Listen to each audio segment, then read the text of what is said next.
The dozer blade was already 3 feet into the cairn when Elias Roark crested the north lane, and the sound it made, dry creek stone grinding against cold steel, 114 years of hand-laid rock coming apart in a single tearing second, was the kind of sound a man does, not so much hear as absorb, the kind that lands in the chest before the mind has finished deciding what it means. Frost still silvered the bunchgrass. The October light came in low and thin off the eastern rim, catching the diesel haze so it hung gold and filthy over the wreckage of the thing his grandfather had built by hand in the spring of 1911. Vivian stood 20 feet back. Vivian saw it stood 20 feet back from the machine in a camel-colored coat that had never known a working morning. A clipboard against her forearm, a private compliance officer named Duckworth planted at her shoulder like a fence post. She was smiling the way she always smiled, the smile of a woman who had already been paid. Elias did not run. He did not shout. He took the phone from his coat pocket, held it steady with both hands the way 68 winters had taught him to hold everything steady. And he began, quietly, to record. And Vivienne, who did not yet know that the man watching her destroy a survey monument had spent 31 years of his life re-establishing survey monuments exactly like it for the federal government, who did not know that the calf now buried under her rubble had been photographed, GPS logged, and cross-referenced against notes she had never heard of, turned to him, lifted her chin, and said the words that would, within hours, begin to take everything she owned. "That line is wherever my plat says it is," she told him. "I've already sold those lots. Your grandfather's rock pile doesn't change the map."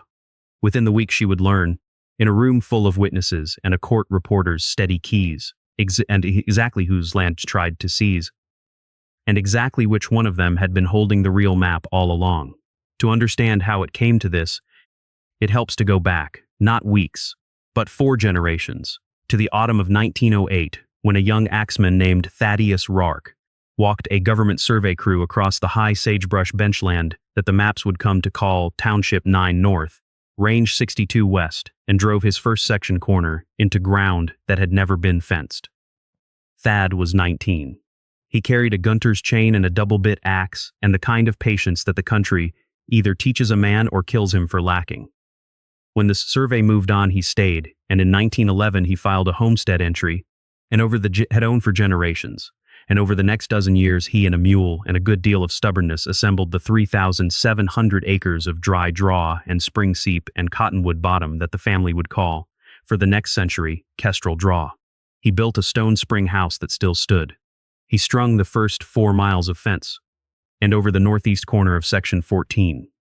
The corner he himself had helped set as a boy of 19. The brass cap stamped with the year 1908 pressed flush into the earth. He raised a cairn of creekstone 4.5 feet high, a monument over a monument, so that family had owned for generations, so that no drifting snow and no lazy neighbor and no passing century would ever leave a man in doubt about precisely where the Roark ground began. His son Owen inherited the cairn and the promise that came welded to it. Owen ran black baldy cattle across the benches for 51 years, and he taught his own son, Elias, 3 things before the boy was 10: how to read a brand, how to find true north off the dipper, and how to walk a fence line and know, in the soles of his feet, when a corner had been disturbed. Elias took the last lesson further than any of them expected.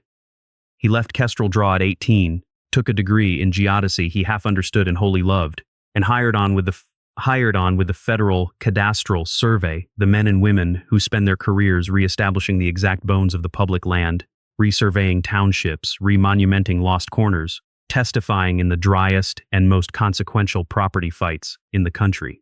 For 31 years he chased vanished section corners across 11 states, learning that a boundary is never truly lost, only obscured, and that the truth of a line survives the destruction of its markers if only one patient person knows how to read what the ground still remembers. He was good at it.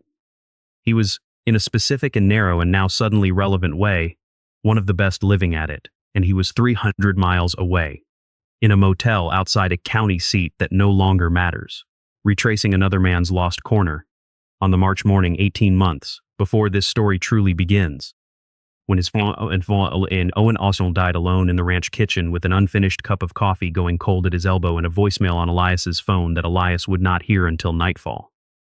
The message was 41 seconds long. His father's voice, thinned by the winter and the years, asked him, not commanded, asked, to come home when he could and keep the corners. Just that, keep the corners. Elias had told himself he would come in the spring, after the thaw, after this one last job. He never got the chance to answer. He buried his father under a cottonwood his great-grandfather had planted, sold the motel room career 3 weeks later, and moved home to Kestrel Draw carrying a grief that had a very particular shape. The shape of a promise made to a dead man that could still, if he was careful, if he was patient, be kept. He had been home 9 quiet months when Vivienne Surratt sent her first letter. Vivienne was, by any measure, a formidable woman, and it would be a mistake, the same mistake she made about Elias, to underestimate her. She was 54. His family had owned for generations, sharp-featured and immaculately kept, and she had spent 30 years learning to make other people feel that agreeing with her was their own idea. She had come up through commercial brokerage in 3 different Sunbelt cities, then resort development, then the particular alchemy of turning cheap rural acre of turning cheap to legacy communities for buyers who wanted the idea of a ranch without the labor of one. She was, above all, a closer. She believed, and had built a fortune on believing that everything was negotiable. That every refusal was merely a stage in a transaction that had not yet found its number, and that land itself held no meaning that a sufficiently confident person could not overwrite. 4 years before the cairn came down, 4 years before the cairn came down, she had assembled a gated development called Halcyon Ridge on the 1,600 acres directly north of Kestrel Draw, installed herself as president of its Property Owners Association, and drawn on the glossy marketing plats produced by her own company, Surratt Legacy Development, a Phase 2 expansion that marched south across the northern 1,200 acres of the Rourke Ranch as if the fence line were a suggestion someone had penciled in by accident. 40 Legacy Ranchette, lots at $340,000 each, a 60-foot access corridor running 1.9 miles to a promised gate, and underwriting the whole vision, an $8.4 million development loan from a Sentinel Trust Bank extended against projections that assumed, because Vivienne had assured them, in writing, that it was a formality, that the Kestrel Draw parcels would be in its development by the following summer. The trouble, the insult, the thing that kept Vivienne awake in her Halcyon Ridge show home was that the old man would not sell. He would not even talk price.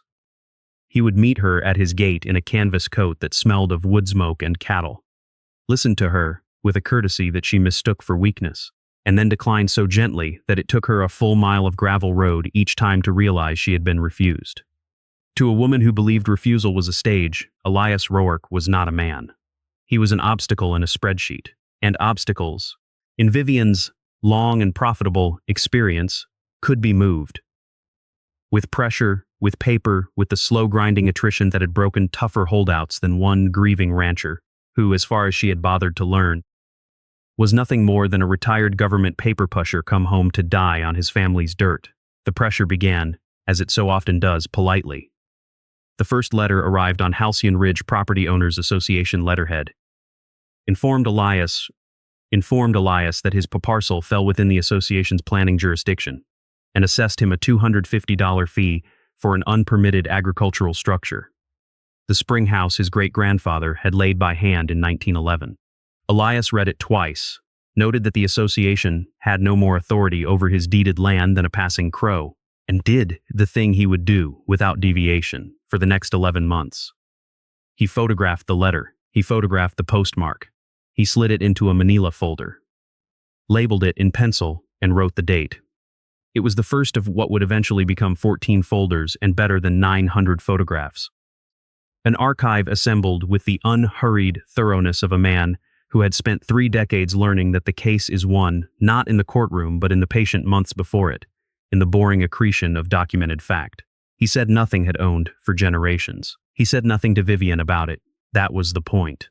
From the very first letter, 2 people were playing a game, but only one of them knew a game was being played, and only one of them was any good at the particular game being played, and it was not the one holding the clipboard. The second letter raised the fine to $1,000 and cited a boundary discrepancy that the association intended to resolve. The third came certified, threatening a lien. Then the fines gave way to presents. A white truck, with a Sarrett Legacy magnet on the door, began idling at his gate. Sometimes for an hour, a young man inside with a camera photographing the ranch as though building a file of his own, which Elias would later learn he was. Survey flags in an aggressive shade of pink appeared one week along his north fence, 22 of them, staked in a line that ran a confident 40 feet inside his deeded boundary. Lilish, as if someone had simply decided where the line ought to be and dared the ground to disagree. Elias walked that flagged line at dawn with a hand level and 100-foot tape and his grandfather's field methods, and he did not pull a single flag. He photographed each one, logged its position, and let it stand. Let her commit to it, he thought. Let her build on the lie. A lie you can see is worth more, to a patient man, than a truth you have to go looking for. He mounted 6 trail cameras where no one would find them, in the fork of the big cottonwood, under the eave of the spring house, on a fence post wrapped in dead sage. And he kept the folders growing, and he waited, the way he had waited on 10,000 lost corners, for the country to hand him the evidence it always, eventually, gives up to someone willing to sit still for it. It was his old survey partner, Hollis Traeger, who finally said out loud the thing the story had been circling. Hollis had retired 2 counties over, and he drove down on a Sunday in September, with a bottle of rye and a bad knee, and the two of them sat on the spring house step while Elias laid the 14 folders out across the flat stones like a hand of cards. Hollis went quiet as he read. He was a surveyor, too. He understood what he was looking at faster than any judge would. When he got to the marketing plat, the glossy one, the one where Sarrett Legacy's Phase 2 lots marched across the northern 1,200 acres, he set down his cup. He said that this woman had drawn, and that this woman had drawn, if the letters were to be believed, was already selling lots on ground she did not own, and that she had apparently done it by claiming some boundary correction moved the section line south. And then Hollis looked up at his friend, and a slow understanding came into his weathered face. And he started, very quietly, to laugh. Because he knew who was sitting next to him. He knew that Elias Rourke had spent 31 years doing dependent resurveys.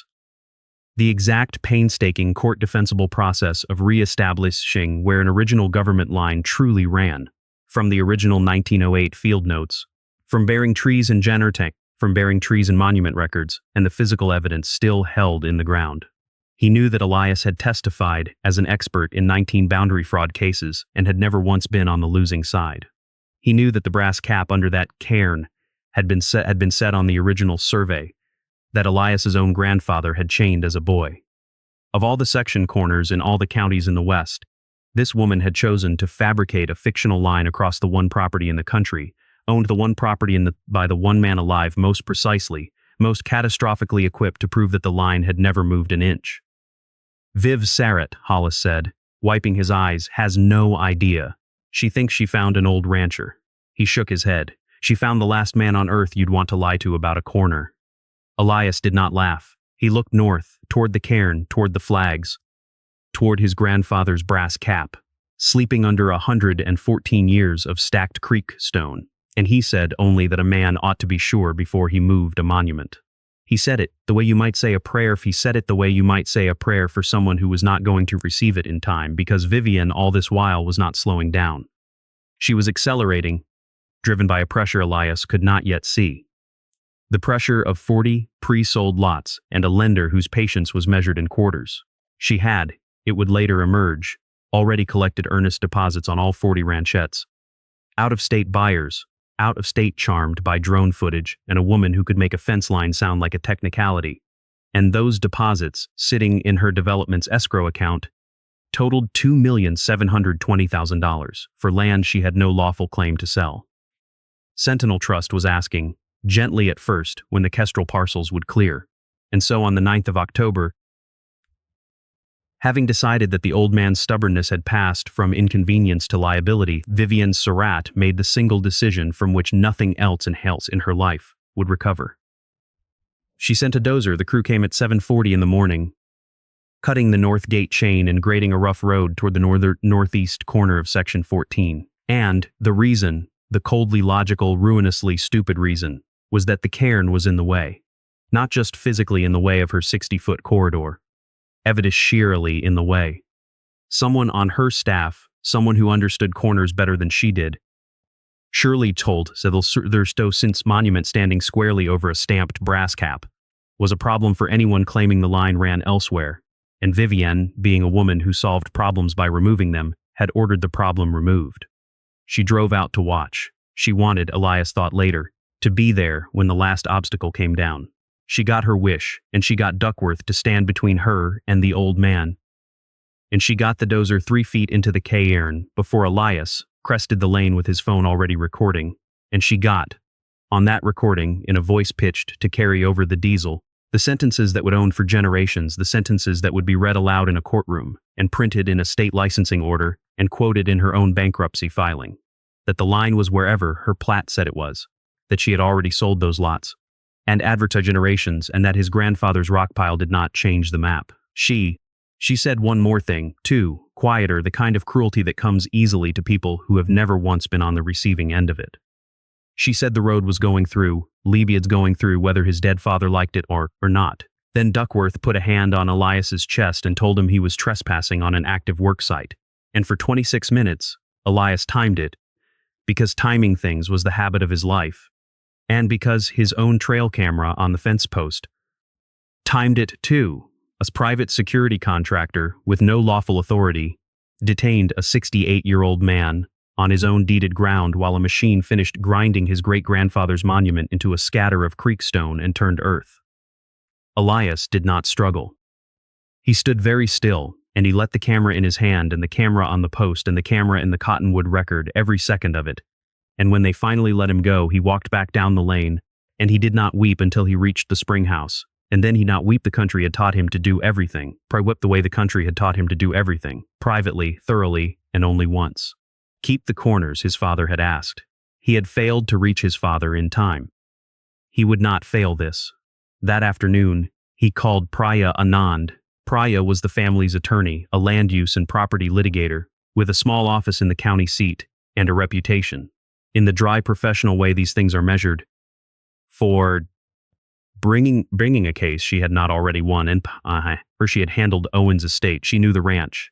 And when Elias laid the 14 folders and the 3 video files across her conference table and walked her through them in the flat, unhurried voice of a man reading coordinates, she understood within the hour that she was not holding a boundary dispute.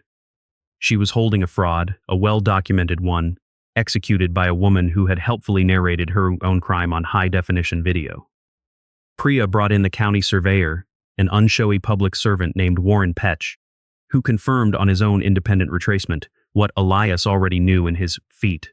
The original 1908 line, re-established from the government field notes, and the surviving bearing tree evidence and 2 undisturbed corners east and west of the destroyed one, ran exactly where 4 generations of Rourkes had always said it ran, and Vivienne's boundary correction corresponded to no recorded, surveyed, or lawful instrument of any kind.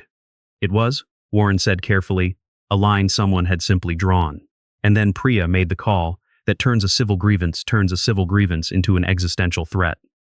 She referred the matter to Dale Okafor, an investigator with the State Division of Real Estate, whose entire professional existence was devoted to people who sold what they did not own. Okafor moved quietly, and he moved fast.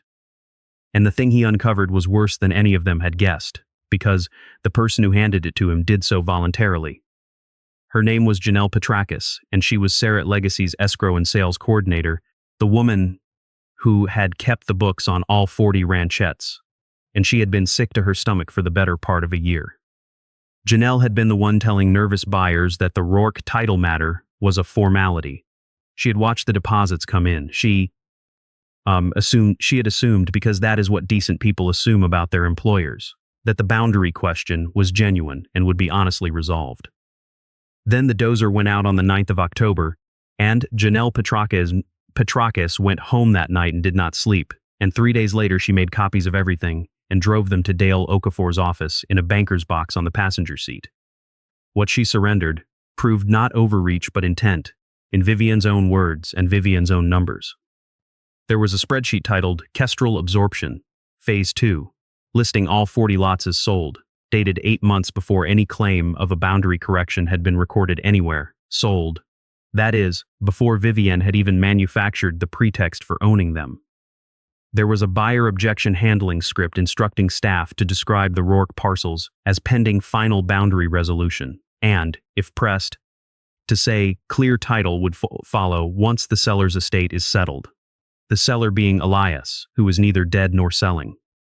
And there was the document that made Dale Okafor put down his coffee, an internal email from Vivienne to her own project manager, sent the same week she raised the second fine, in which she wrote of a grieving man she had met exactly twice. He won't fight, and he won't last. Old ranchers never do. Keep the pressure on the corner, and he'll sell or he'll die, and either way the line moves this spring.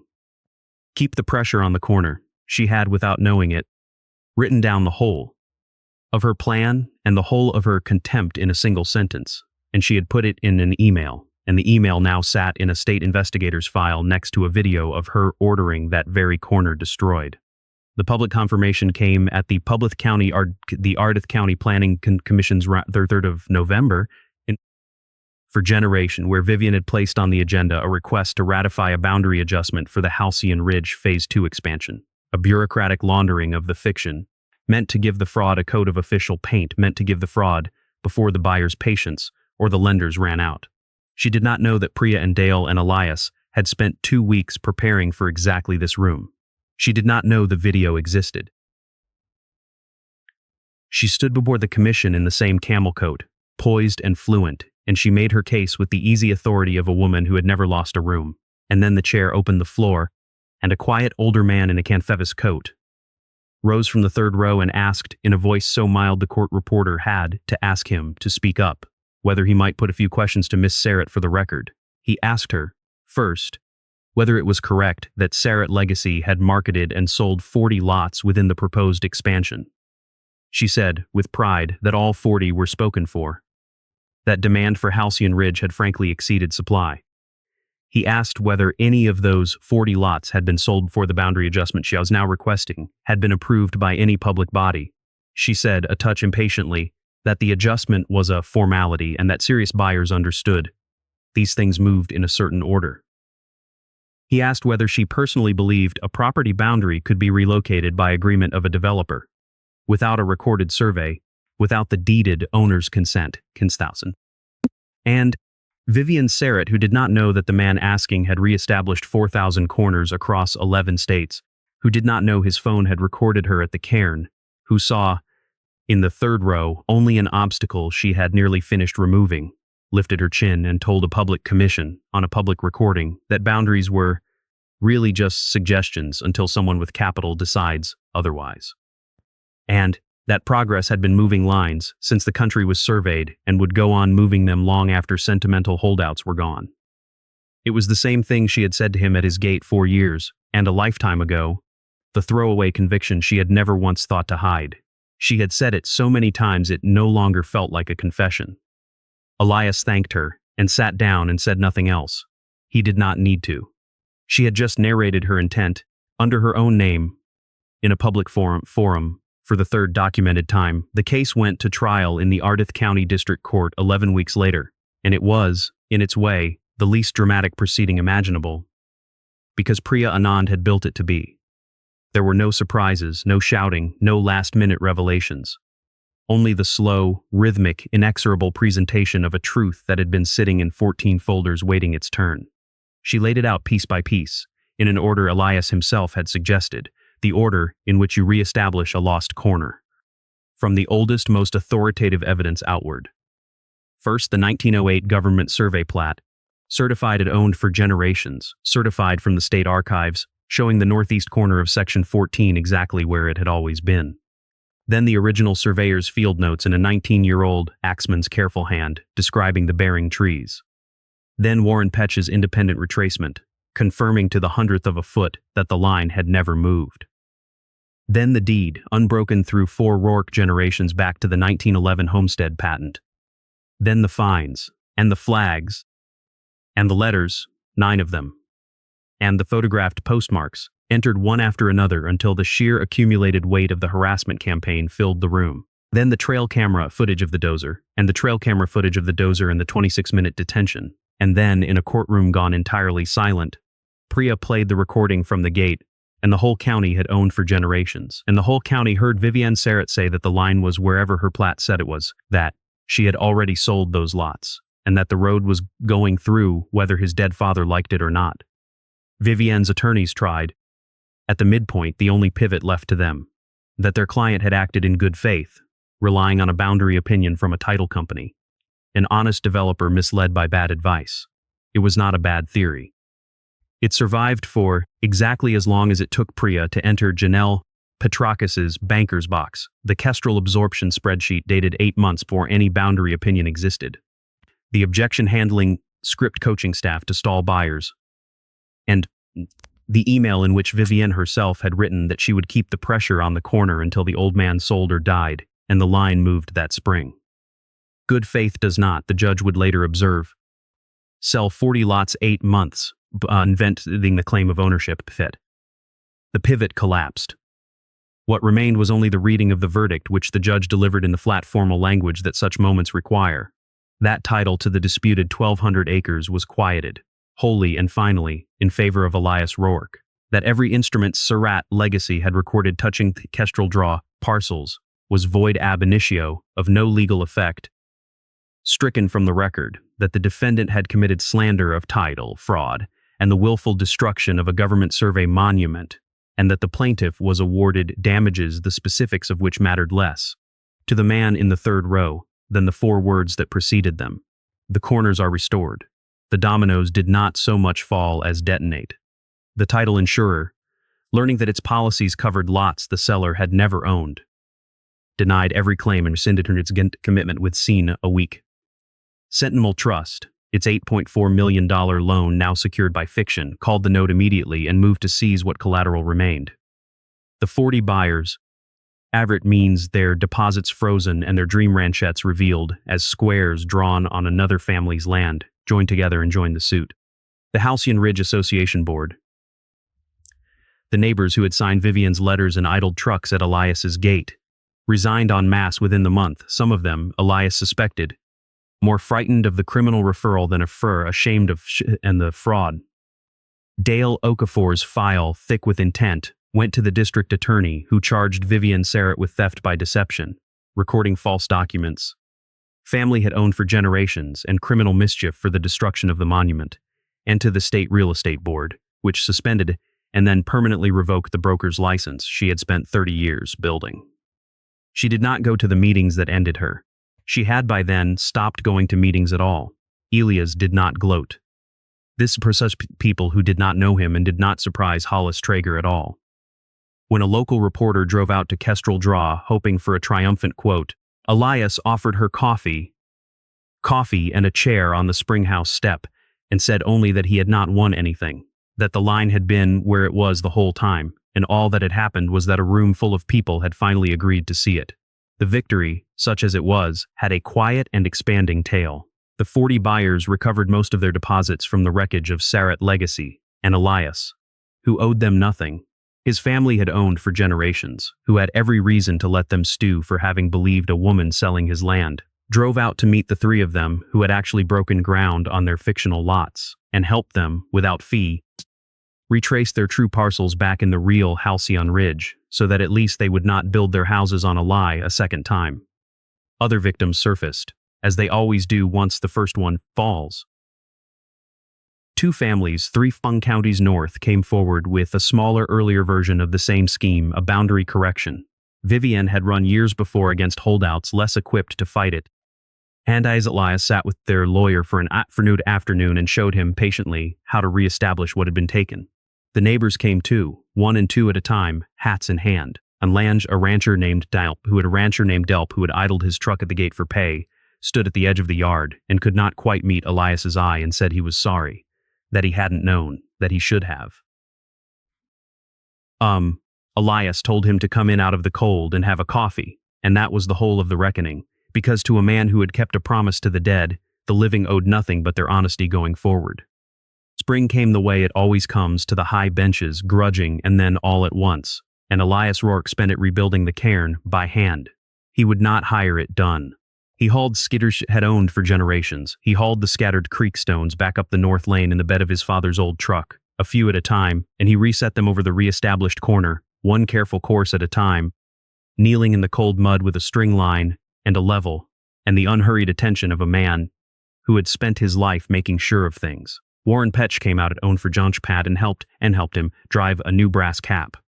The original had been recovered from the rubble, dented but legible, and it went back into the ground exactly where the 1908 notes said it belonged, and the new cap they set beside it, stamped with the year of the resurvey, so that 100 years, on some other patient soul, would find two truths stacked and know the whole story. It was while he was clearing the base of the old cairn, sorting the good stones from the broken, that his fingers found the flat generations, ignorant the flat tin box his great-grandfather had mortared into the monument's heart in 1911, and that not even a dozer blade had reached, sealed, rust-welded, forgotten by 3 generations. Inside, wrapped in oilcloth, was Thaddeus Roark's original 1908 survey field book, the small leather notebook in which a 19-year-old axeman had recorded, in pencil that had not faded in 118 years, the exact bearings and distances of the very corner Elias now knelt beside, and tucked into its back cover, in his own father's hand, on paper far newer, was a single folded page that Owen must have placed there in some private hour. Elias would never know about. A note that said the corners were never really about the acres. That a man could lose at Owen for generations, that a man could lose every foot of ground and keep his word, or keep every foot and lose it, and that keeping the corners had only ever meant one thing, which was keeping faith with the people who trusted you to tell the truth about where a line was.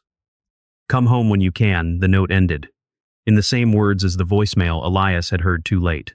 Keep the corners. He read it kneeling in the mud with the wind coming off the eastern rim, and he understood, finally and completely, that he had. He set the field book back in its tin and mortared the tin back into the base of the rebuilt cairn for whoever came after. Then he stood and looked north across the 1,200 acres that had almost become 40 squares on a stranger's plat, and thought about the two of them. The woman who had spent her whole life learning to sound like the truth, and the men of his family who had spent theirs learning simply to stand where it actually was. She had come with a microphone and a marketing plat, and the loud, portable, purchasable certainty of a person who believed the map made the territory. She was gone now, her license revoked, and her name a cautionary tale, and the ground had not moved an inch to accommodate her. Because that, in the end, was the whole quiet lesson of it. The thing Thad had known at 19, and Owen had known at the kitchen table, and Elias had spent 31 years and one destroyed monument confirming. That false authority is always in a hurry, always loud, always selling the line it needs you to believe. While the true line the line it needs you to believe, while the true line asks for nothing, announce it he's nothing, and simply waits, in the stone and the field notes and the honest ground, without hurry and without doubt, for someone patient enough to kneel down and read what was there the whole time.